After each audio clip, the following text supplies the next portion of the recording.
Welcome to the MCTV Weekly News Update. I'm Erin Murtha. And I'm Dylan Gordon. You're watching the first ever broadcast from the brand new Studio A in Lowell Thomas. We are excited to bring you the news you love in a whole new way. Wow, it's great to be back. I know, I can't believe we're finally here. I know, it's in this brand new beautiful studio with all HD stuff. It's great. It's like we're in a professional studio. It is a professional studio. It is professional. Hopefully the audio and the video finally link up. Yeah, I hope so, but you guys will let us know. Well, sit back as we take you across the world and around the block. Spain is getting ready to fight one of the planet's newest battles. 3 more cases of Ebola have been reported by Spanish health authorities. 22 people who were in contact with a nurse's assistant are being closely monitored. European officials are not asking how much did we stop this problem, but how did it happen? President Obama is making the issue a, quote, top national security priority. Also making headlines this week, with American journalist Thomas Eric Duncan's recent Ebola diagnosis, there has been talk about experimental drugs as treatment. Doctors have been testing a new serum called ZMapp. Although it is expensive and time-consuming to make, public health officials are on the lookout for a quick way to develop more. The answer they found might be in tobacco plants. Normally thought of as a disease-enhancing substance, the reputation is changing with a new, cost-efficient technique called biofarming. They can produce the antibodies needed for less money and in half the time. There have not yet been any treatments approved by the FDA, but health officials are hoping for that to change soon. The American who authorities say tried to join ISIS was arraigned in federal court today. Federal agents arrested Mohammed Khan in Chicago Saturday trying to board a plane in Vienna. CNN's Pamela Brown reports the FBI says Khan left behind notebooks at home detailing his support for ISIS. Oh, that's much better. Mm-hmm. Today in federal court, the 19-year-old Illinois man stood silently as he was arraigned on charges of attempting to provide material support to a foreign terrorist organization, accused of wanting to travel to join ISIS. According to this criminal complaint, Mohammed Khan had a notebook with detailed travel plans, a $4,000 ticket to Istanbul, and cash for a hotel, along with what police say appear to be a map showing an arrow pointing across the Turkey-Syrian border. The FBI says it arrested Khan at Chicago's O'Hare Airport Saturday as he was about to board a flight to Vienna and on to Istanbul, the gateway into Syria. What they were waiting for here was the last minute, because the more deeply he gets into this criminal conspiracy, the more likely they have a case in federal court. According to this criminal complaint obtained by CNN, police also discovered notebooks at Khan's home with drawings of the ISIS flag and an armed fighter with the words "Come to Jihad." One page allegedly says, "Here to stay. We are the lions of the war. My nation, the dawn has emerged." Federal authorities here may be saying that he is offering himself as a soldier for ISIL. In other words, he's going to provide services to this terrorist organization. Authorities say they also found a 3-page letter apparently written by Khan to his parents, in which he allegedly asked that they please make sure to not tell the authorities about his plans to, quote, migrate to the Islamic State. Today, CNN spoke with one of Khan's neighbors near his suburban Chicago home. Surprised, really surprised. I mean, the kid was polite, you know. I didn't expect anything like that in the least bit. Khan is one of at least a dozen Americans who authorities say have attempted to travel to Syria to fight. Although the FBI director told CBS overnight he can't be sure the U.S. knows the whereabouts of all those Americans trying to join the fight. Authorities say Khan had bought a round-trip ticket to arrive back in the U.S. this week. Law enforcement officials say that was likely a ploy for him to cover his tracks. Saturday night, 50 members of the Ferguson community performed a pseudo flash mob at the St. Louis Symphony to protest the death of Mike Brown. The peaceful protesters interrupted the symphony for a 2-minute rendition of an old protest song with the new lyrics stating, quote, "Justice for Mike Brown is justice for all. Which side are you on, friend?" Though some of the audience were unfazed, many applauded the group who have been performing similar demonstrations in the area to protest racism. The manhunt for Erin continues 4 weeks after being accused of ambushing 2 state troopers on September 12th. Freen is said to have fatally shot Corporal Brian K. Dickinson II and seriously wounded another trooper. According to the Scranton Times-Tribune, the suspect is reported to be surviving on ramen noodles and tuna fish while sleeping in the heavily wooded areas of Monroe County, Pennsylvania. Searches are escalating in and around the area due to the discovery of 90 rounds of ammunition and 2 pipe bombs. After a DUI bust this past weekend, Olympic swimmer Michael Phelps tweeted that he would be attending a rehabilitation center so he could, quote, better find himself. This is the second time that Phelps has been caught in a situation having to do with substance abuse, the first being with marijuana. The 29-year-old athlete was pulled over in Maryland and had a blood alcohol content double the legal limit. Hopefully Phelps can pull himself together if he truly wishes to return to the Olympics in 2016. I can't believe he's in the news for another negative thing. I know. You know, the first time it was, at the privacy of a party with the marijuana thing, but now DUI, he's influencing the public. He's putting people at risk. So when I was in middle school and I was swimming, I used to look up to him. I don't know how he can be a role model for kids now. I wonder what Ryan Lochte has to say about that. I don't even want to know. Well, it's certainly not pool season anymore, so the question every Marist student wants to know is finally ready to be answered. When will the cold begin? Here's NIAJJA SHEARD with your weekly highs and lows report. Thanks, guys. Autumn is upon us here at Marist, and the leaves have started to change colors and the temperatures have started to drop into the mid-60s. But before we get into local weather news, let's see what's happening around the world. Typhoon Vangfang hit Guam and the Mariana Islands on early Monday local time.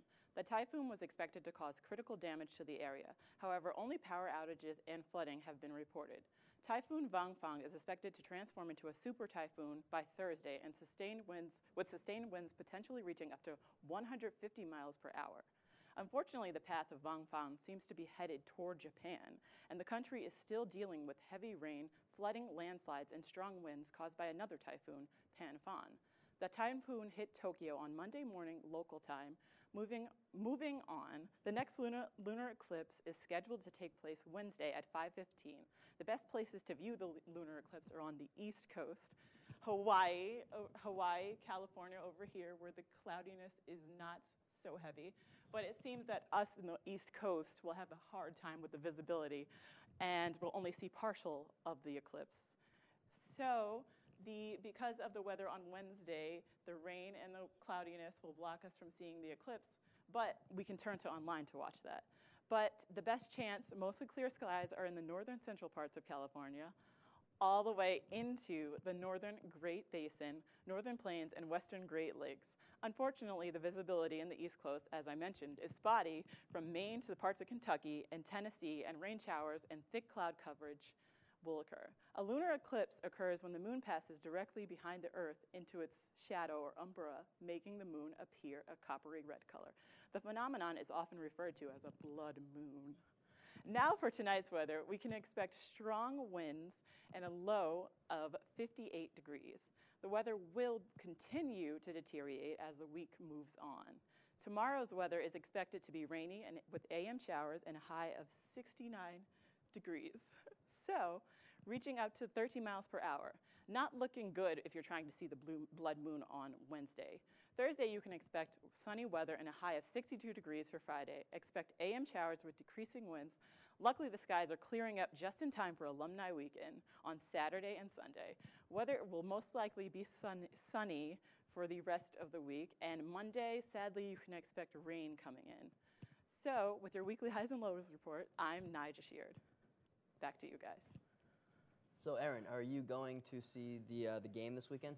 The homecoming game? Yeah, I think I'm going to head out. I think I'm going to go, be a Quasi cheerleader and support my Red Foxes. That'd be great. I think I'm going to go too. Okay, we should go. What are your plans for the weekend, NIAJJA? Nice weather. I'm going to Comic-Con in New York City, though. Oh, really? Gotta get my zombie makeup on. That's great. Cool. That's really awesome. Well, now back to news. Recently, a collection of 13 photos negatives from JFK and Jackie Kennedy's wedding held over 60 years ago were found in the dark room of the photographer who took them. These images were taken by the backup photographer for the Kennedy wedding.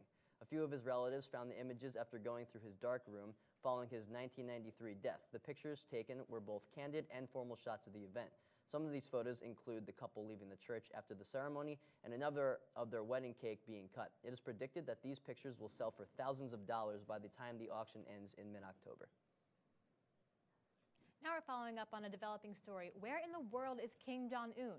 The leader of North Korea has been missing from the public eye for over a month now, and many are beginning to believe that he was ousted by one of his late father's guards. If he fails to return soon, the line of succession following his reign will be unstable and unclear.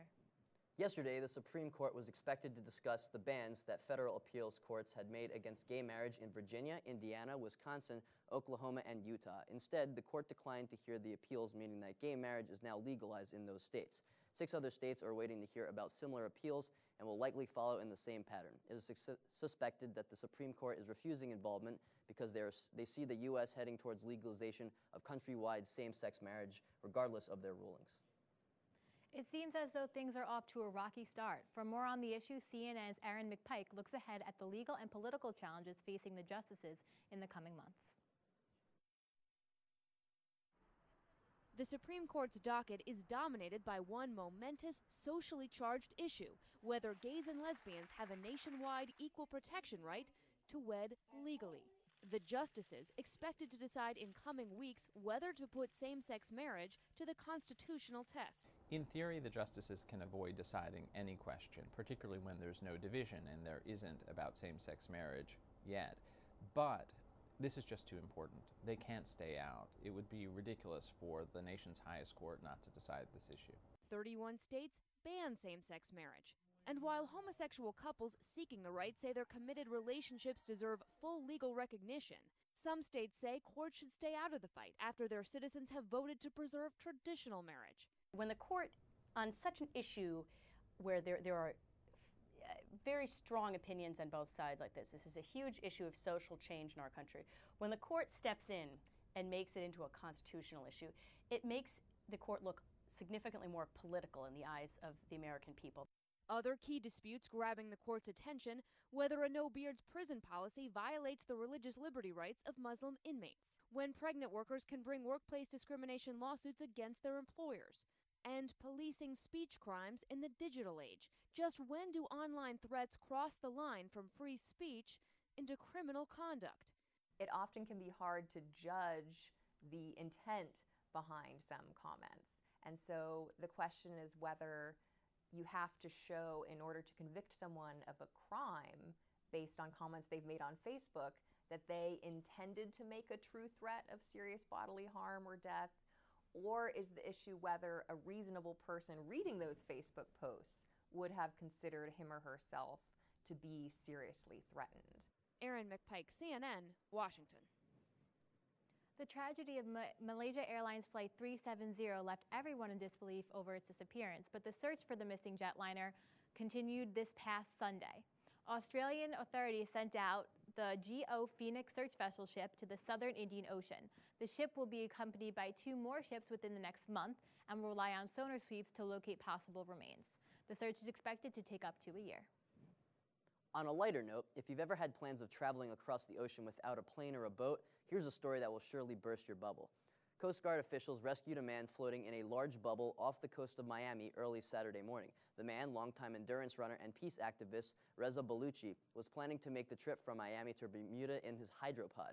Baluchi planned to make the 1,000-mile trip to raise charity money to promote world unity and peace, but grew too tired and fatigued after approximately 4 days at sea. He was found uninjured and was taken to a nearby Coast Guard station for safety reasons. Well, that's crazy. Would you ever go and try to go across the ocean in a bubble? You know, I have to admit, I've actually been in something like this before. Have you really? Yeah, I was on vacation, and it was an attraction to go run in one of those little bubbles. It was really hot in there. I'm surprised he even lasted. Really? Yeah. I'm surprised he lasted 4 days. Yeah, kind of sounds like it's out of a movie. Well, speaking of movies, MCTV Entertainment's Andrew Auger is here with the latest Hollywood gossip. What's going on, Andrew? Thank you guys so much for swinging this to me. Hey everyone, how are you doing? Welcome to This Week in Entertainment. The long wait is finally over, and I could not be happier to be with you all today. So without further ado, let's take a look at what's going on in the realm of popular culture. This week's entertainment news was unique for its retro vibe, as the top stories of the week may evoke some nostalgia among our older viewers, Mom, Dad. In music news, who would have expected 88-year-old show tune specialist Tony Bennet to have a best-selling album in the year 2014? The last time I personally heard from him was during the 2009 remake of We Are the World, and I only noticed him because of how out of place he was next to Kanye West and Miley Cyrus. Having said all of that, Bennet finds Cheek to Cheek, his collaborative album with pop megastar Lady Gaga, at the top of the Billboard 200 this past week. Good for the two of them, especially for Tony. In TV news, it was announced Monday that one of the most popular shows of the 1990s, Twin Peaks, will be returning to television. Creator David Lynch announced that the show, which starred Kyle MacLachlan and aired in 1990 and 1991 on ABC, will be airing for a limited 9-episode third season in 2016 on Showtime. The show has gained a cult following during the year and is regarded as an influential yet divisive stronghold in the popular zeitgeist. Speaking of shows that hold a huge impact on popular culture, or already have, several shows will return or premiere on the BoobTube this upcoming week. AMC welcomes back The Walking Dead this Sunday. The extremely popular zombie show is beginning its 5th season. Also, the CW's Arrow returns tonight for a 3rd season, paired with arguably the most anticipated premiere of the fall, The Flash. From the small screen to the big, suspense thriller Gone Girl took first place at the box office this past weekend, earning an estimated total of about $37.5 million. Helmed by Fight Club and The Social Network director David Fincher, Gone Girl narrowly edged out another newcomer to the top spot, as horror film Annabelle, a spin-off of 2013 smash hit The Conjuring, earned $37.1 million.